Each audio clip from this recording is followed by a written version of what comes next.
नाम तो बहुत अच्छा है अबू आवास, लेकिन मिलता कितने लोगों को है? वर्क बहुत स्लो है। सर आपको क्या लगता है कि जो चंपई सोरेन जी बने हुए हैं मुख्यमंत्री झारखंड का, तो क्या ये सब सुविधा वो लाएंगे सर झारखंड में? देखिए, उन्हें टाइगर कहा जाता है, झारखंड का टाइगर। उम्मीद तो यही है। सर आप ये बताइए कि बीजेपी के नेताओं के पास काला धन नहीं है सर? किसके पास काला धन है हमको और आपको तो नहीं पता है। जय हिंद, मैं ममता कुमारी और आप देख रहे हैं सच्चाई ना न्यूज। अभी हमारे बीच मौजूद है मुकेश कुमार जी, और आइए इनसे बात करते हैं कि झारखंड में जो नई सरकार बनी है उनके बारे में आप क्या कहना चाहिएगा सर? सबसे पहले नमस्कार सच्चाई ना न्यूज चैनल देखने वाले सभी साथियों को। झारखंड में जो नई सरकार बनी है, हम लोग यही चाहेंगे, चाहे सरकार नई हो या पुरानी हो, हमें झारखंड में तरक्की चाहिए। हमारे यहाँ बहुत सारी चीज़ों का कमी है और हम लोग यही चाहते हैं कि हमारा झारखंड विकसित कि बीजेपी के विपक्षी पार्टियों के द्वारा ईडी को बीजेपी का सहयोगी कहा जा रहा है सर, इसके बारे में आप क्या कहना चाहिएगा? हो। देखिए, ऐसा कुछ है नहीं। एक्चुअल में ईडी अपना काम अच्छे से जानती है। ये जरूरी नहीं है कि आज बीजेपी का सरकार है तो बीजेपी करा रही है, नहीं, ये कहना ही गलत है। अगर हम गलत हैं तो हमारे यहाँ क्या हमको सजा नहीं दिया जाएगा? यहाँ सद्भावना लोगों को इस बात से जुड़ा होना चाहिए कि अगर गलत कोई भी हो, हम रहें या कोई भी रहे, आज बीजेपी है, कल कोई और पार्टी होगी, कल कोई और, परसों कोई और पार्टी होगी।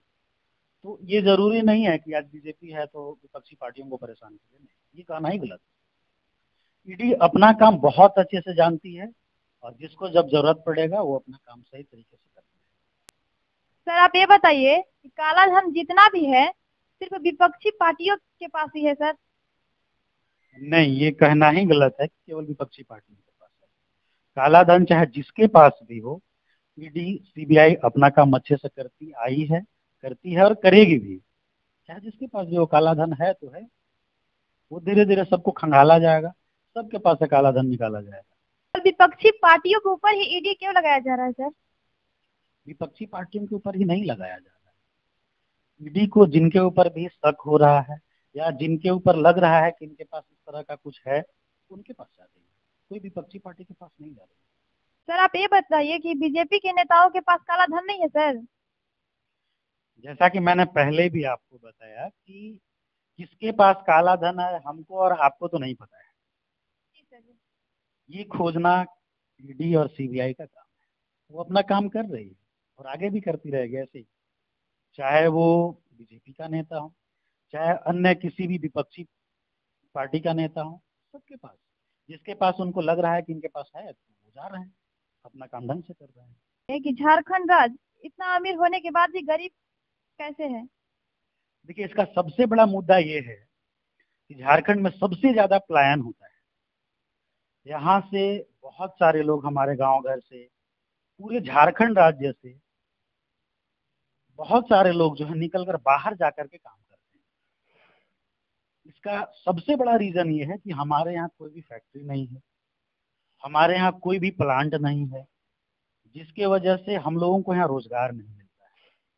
और अगर डेली मजदूरी करने वाले जो लोग हैं, उनको सप्ताह में 2 दिन काम मिला तो बाकी 6 दिन बैठे हुए हैं, 7 दिन बैठे हुए हैं, इस तरह से कि हमारे यहाँ बहुत तरह का खनिज पाया जाता है। उसका उपयोग झारखंड सरकार सही ढंग से नहीं कर पाती। जो खनिज बाहर चला जाता है, अन्य जगहों पे जा रही है। और एक ये भी रीजन है, हम लोग शायद उसका उपयोग यहाँ अच्छे से करते तो शायद कम से कम 10 या 20 लाख लोगों का और भी रोजगार बढ़ जाता। दूसरी चीज ये है कि हमारे झारखंड में सबसे बड़ी बात ये है कि हमारे झारखंड में हर एक अच्छे कुर्सी पर बाहर के लोग बैठे हुए हैं।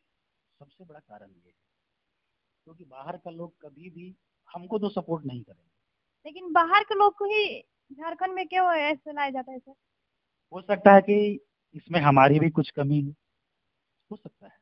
ऐसा नहीं कहते कि हमारे पास सब कुछ है। इसका सबसे बड़ा रीजन है शिक्षा। हमारे यहाँ शिक्षा बहुत कमजोर है। अगर शिक्षा का स्तर अगर ऊंचा रहेगा, हमारे यहाँ अच्छा रहेगा, तो हम हर कुर्सी पे झारखंड के लोगों को बैठाया जा सकता है।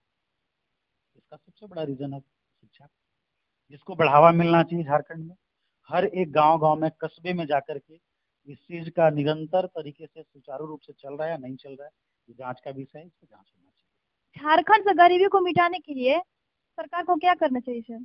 सबसे पहले तो शिक्षा पे ध्यान देना चाहिए, क्योंकि हमारा बचपन से अगर शिक्षा का लेवल अच्छा रहेगा वही हम जाकर के आगे अच्छा कर सकते हैं। इसके लिए सबसे पहले जो गांव घर में स्कूल है, बहुत दूर दूर तक स्कूल है, बहुत अच्छा बिल्डिंग बना करके रखा गया है, लेकिन बच्चे नहीं आते वहाँ पे। रीजन है क्योंकि सरकारी स्कूल है, उसको दुरुस्त करने की जरूरत है। अगर ये दुरुस्त हो जाते हैं तो हर आदमी चाहेगा कि अगर जो काम मेरा पैसा से हो रहा है वो अगर फ्री में हो तो हम क्यों पैसा लगा के अपना काम कराएंगे। सर सरकारी स्कूल में अक्सर यह देखा जाता है कि बच्चे कितना उपस्थित होती है वो तो बात अलग है, लेकिन कहीं कहीं टीचर भी अनुपस्थित रहते हैं सर, इसके बारे में आप क्या कहिएगा? यही तो जांच का विषय है। अगर स्कूल में पढ़ाई ही नहीं होगा तो बच्चे वहां जाके क्या करेंगे।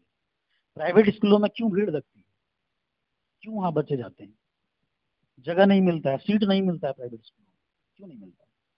क्योंकि प्राइवेट स्कूल में बढ़िया से पढ़ाई होता है, इसलिए ज्यादा वहाँ भीड़ लगता है। सरकारी में जैसे कि हुआ, कहीं पे कोई टीचर नहीं है तो कहीं पर टीचर का कमी होती है सर। यही तो बात है ना, यही तो मैं कहना चाह रहा हूँ कि कहीं ना कहीं शिक्षा व्यवस्था हमारा सरकारी का जो है बहुत ही खराब है। अगर हम लोग सरकारी स्कूलों में शिक्षा व्यवस्था अगर ढंग से करेंगे, उसका व्यवस्था जो है, मैंने बहुत जगह देखा है, बहुत जगह स्कूलों में देखा है, सब चीज बना हुआ है, वहाँ शिक्षक की कमी है। क्यों कमी है। हमारे यहाँ शिक्षक का नौकरी नहीं निकलता है, अगर निकलता है तो पारा में निकलता है। क्यों निकलता है पारा में। इसको भी तो सरकारी होना चाहिए। आप स्कूल दे रहे हैं सरकारी पढ़ाने के लिए, टीचर रख रहे हैं पारा वाला, 4,000 6,000 रुपया महीना में कौन सा जिंदगी जिएगा टीचर। इसीलिए वो लोग 10,000 15,000 जिसको प्राइवेट स्कूलों में मिलेगा वहां जाके पढ़ाएगा, आपके साथ सरकारी में क्यों पढ़ाएगा। कि झारखंड के मुख्यमंत्री जो नया चंपई सोरेन बने हुए हैं, उनसे आप क्या उम्मीद रखे हुए हैं सर? देखिए मैम, सबसे पहले तो हमारा उम्मीद ये है कि अभी हम लोग अबुआ अबुआ आवास बहुत सुन रहे हैं, लेकिन नाम तो बहुत अच्छा है अबुआ आवास, लेकिन मिलता कितने लोगों को है। वर्क बहुत स्लो है। लोग मैंने एक न्यूज में देखा था, अबुआ आवास के नाम पे लोग 4-4 हजार रुपए का ले रहे हैं। क्यों ले रहे हैं, किसको जाएगा ये पैसा। और अगर पैसा लेकर के ही अगर ये काम करना था तो फिर क्यों सरकारी नाम दिया गया इसको, क्यों अबुआ आवास नाम दिया गया।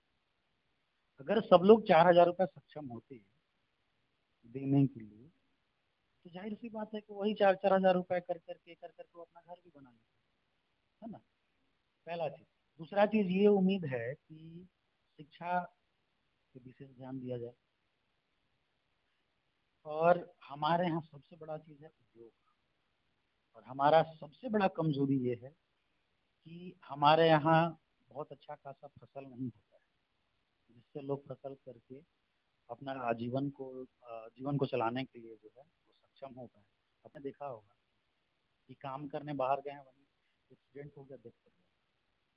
हमारे यहाँ अगर सुविधा रहेगा, लास्ट तक लाने के लिए उन लोग को 2-2 3-3 दिन इंतजार करना पड़ता है। अगर हमारे यहाँ उद्योग रहेगा, हमारे यहाँ प्लांट लगेंगे, हमारे यहाँ बहुत सारा अगर काम करने का स्कोप रहेगा तो लोग बाहर ही नहीं जाएंगे ना। मर गए तो हमको वहां जाकर के अपनी लाश को उठा के ले जाके आ सकते हैं, किसी दूसरे के भरोसे तो नहीं रहेंगे ना कि हमको वहां से कोई लाश भेजेगा तब हम उसका क्रियाक्रम करेंगे। सर आपको क्या लगता है कि जो चंपई सोरेन जी बने हुए हैं मुख्यमंत्री झारखंड का, तो क्या ये सब सुविधा वो लाएंगे सर झारखंड में? देखिए उन्हें टाइगर कहा जाता है, झारखंड का टाइगर। उम्मीद तो यही है कि लाना चाहिए, लाएंगे भी। जाते जाते जितने भी सच्चाई ना न्यूज चैनल को देखने वाले पब्लिक लोग हैं, उनके लिए आप क्या कहना चाहिए सर? सच्चाई ना देखने वाले सभी दर्शकों को मैं यही कहना चाहता हूँ कि ये चैनल अच्छा रिपोर्टिंग करती है, ग्राउंड लेवल पे जाकर के करती है। इसको देखें, समझें और इसे और ज़्यादा प्यार दें।